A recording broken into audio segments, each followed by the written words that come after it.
ESPN. If you want to get in and talk about the Lakers sale to Dodger owner Mark Walter, you can do that. 877-710-3776.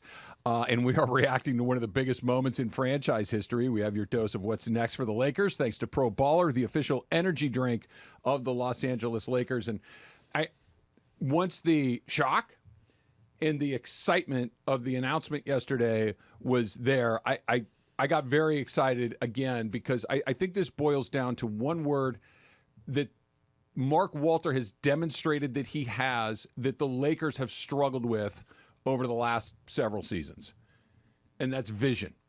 That there's a vision for the Dodgers that Mark Walter has mapped out, that he has empowered his most important lieutenants to go execute. And I'm talking about Andrew Friedman. You're talking about Stan Kasten. You're talking about, quite frankly, Dave Roberts, like the right on down the food chain of all of these guys, saying, we want to become the franchise in Major League Baseball. We want to be an international powerhouse. We want to make sure that we do not spare an expense. We do not, and I'm not just talking about payroll. I'm talking about when it comes to training staff, when it comes to analytics, when it comes to scouting, that the Dodgers scouting department is as good or better than every single one in the league. And they are able to have reclamation projects like Justin Turner and Chris Taylor and many, many others that everybody had opportunities to, that they were able to put a finger on and say that. I'll go back a year ago when Andrew Friedman acquired Tommy Edman from the St. Louis Cardinals, and the story gets told that Andrew Friedman had identified Tommy Edman years ago. I need that guy. That guy is the sort of guy that we need. He's a sort of guy that can make us a championship level team. And he had a vision of what he wanted, and it took a little longer to execute the vision than maybe he would have liked. He wanted to get him sooner, but ultimately I need that guy. Justin Turner can become an everyday player for us. Chris Taylor can become this. There's vision there that's not just, I have this checkbook that can solve every problem. I can buy Ohtani when it's time to buy Ohtani, but I can find Max Muncy on the scrap heap and turn him into an all-star caliber. That's vision. That's not just having a lot of money. That's having a lot of vision. That is not what the Lakers have had for a while. What the Lakers have had is competing visions.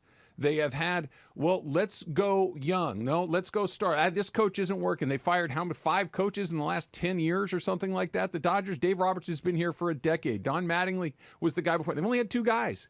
They only had Ned Colletti and Andrew Friedman. They only had 2 guys over the course of more than 10 years. That it is consistency and it is vision, and the Lakers have lacked both of those things over a similar time frame, and that's what's so exciting. He's going to come in, he's going to look around, and he's going to evaluate. And he's going to say, okay, I think that's a person worthy of keeping around. They're going to stay around. He's going to come in and look around and say, I don't know if that's going to work here, and maybe make a change. He's going to go find the smartest people. He's going to try to make them come and work in the best organization.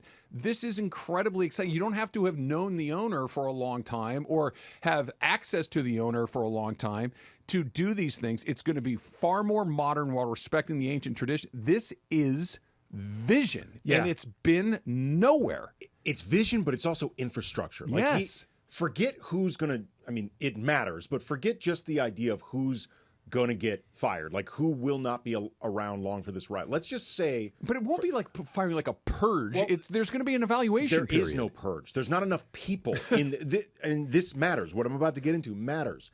There are not enough people working in the organization to even qualify as a purge. Yeah.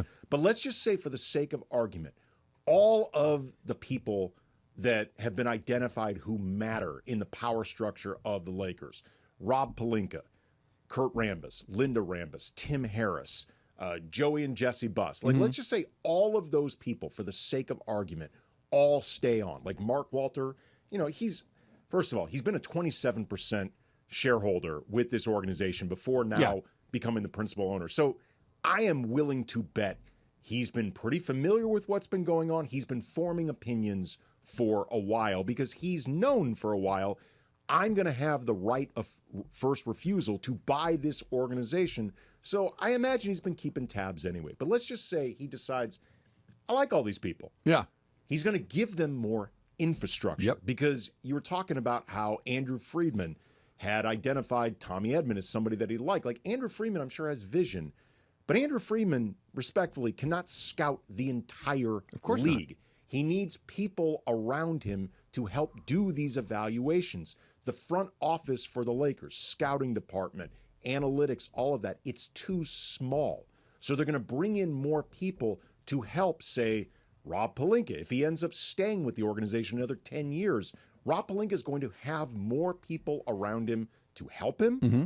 And it's important for Rob that he is willing to accept that help and be secure about it, because I can say this. I think the standard for Rob's job, in order to keep it, is going to be higher. That bar now is going to be... You can't blow out a new coach every 2 years. That's not going to do the trick. Well, I mean, look, to be fair to Rob, that doesn't happen unless Jeannie says yes. Okay, but usually we fire one guy. Okay, you fire... It's like saying, hey, you're the guy picking the guys. Why are we never getting the right guy? Sure. But I'm just saying, it's copacetic. Yeah, Rob can only do the big decisions that Jeannie says yes to. But, like, Rob is going to have to be willing to work with more people if they're not necessarily at his direct level or even higher, like they're high enough that their voices matter. If Rob is not willing to work in that type of environment, I am willing to strongly bet he will not be long for this ride. I think you're right. And I think we can, you're going to get bored of me saying this over and over again, but I'm going to go back to the Dodgers, because I think that there are examples of almost everything we're going to see at the Lakers that have previously happened with the Dodgers, that when Mark Walter came in and bought the team, Ned Coletti was the general manager and Don Mattingly was the manager. He didn't come in and just boom, boom, these guys are gone. Ned Coletti was there for 3 more years. And they went to the playoffs. They didn't advance in the playoffs, but they were a good team. Ned Coletti was good enough that he deserved a look. Absolutely. And so they watched and they decided, hey, okay, we're going to make a change. And it's not like they blew him out unceremoniously, but it was one of these moments where they went around and said, who is the next guy that's really good at this, that has vision, that has a plan, that has executed his plan and shown that there's, proof of concept? Andrew Friedman has built a team that, on a shoestring budget, in a market that has no history, that has very little resources, like you're talking about, very little infrastructure relative to some of these other places. What if we gave that guy every tool that he could possibly need? What if we gave him the support that he needed? And we've seen what's happened. Same kind of situation with Don Mattingly, where he went out a year after that, and they found a manager that did all of these things. And then what did they do after that? They let him cook. They let them go in there and do their things. And even when it got bumpy occasionally, and to my frustration, it was like, nope, we're going to keep doing this. We're going to keep doing it. It's going to work. We have an idea of what this is. He trusted Andrew Friedman when Andrew Friedman would say something along the lines, well, this is baseball. Sometimes it doesn't work out. They trusted Dave Roberts. They trusted in the vision and let it go. It's not like, hey, we want to go north. No, we're going to go east. No, never mind, west. No, south. No, damn, I'll go north again. And so we're going over there. We're going to course correct slightly, but we're going to get over there. And that's exactly what they've done with the Dodgers, and that's exactly what the Lakers have not done. And there is one person specifically that would fit exactly this bill, and that's Sam Presti. So you let Pelinka have a couple years, see if he can fit this Mark Walters mold, or you go after the most valuable GM in the NBA, the smartest, the most inventive.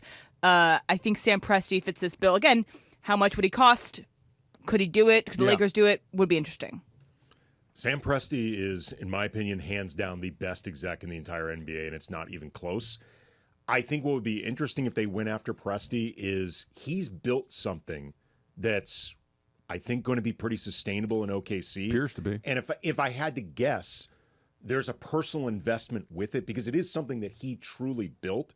It doesn't mean that he would necessarily never leave, but I am guessing that even with the idea of working for the Lakers and more money, and it's purely a guess, he would not immediately jump towards it, but maybe in 5 years. Yeah, and that's it. Maybe you let some of the fruit ripen on the tree in OKC to see what happens, but the call will be made. And maybe not specifically to Sam Presti, but maybe not him, but whoever the next Sam Presti is, whoever they identify as the person somebody that can build in OKC's shop. Because if you have worked a long time with Sam Presti, I'm going to go out on a limb and predict you're not stupid. Right.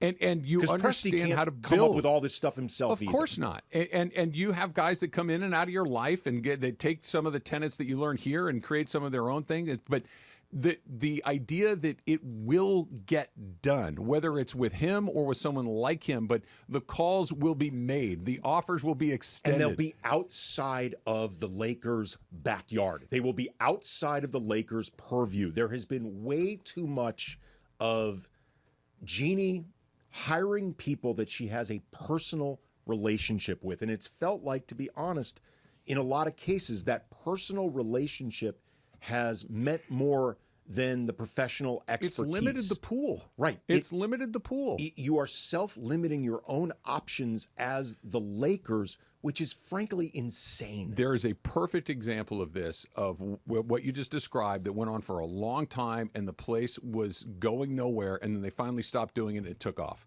I'll tell you what it is.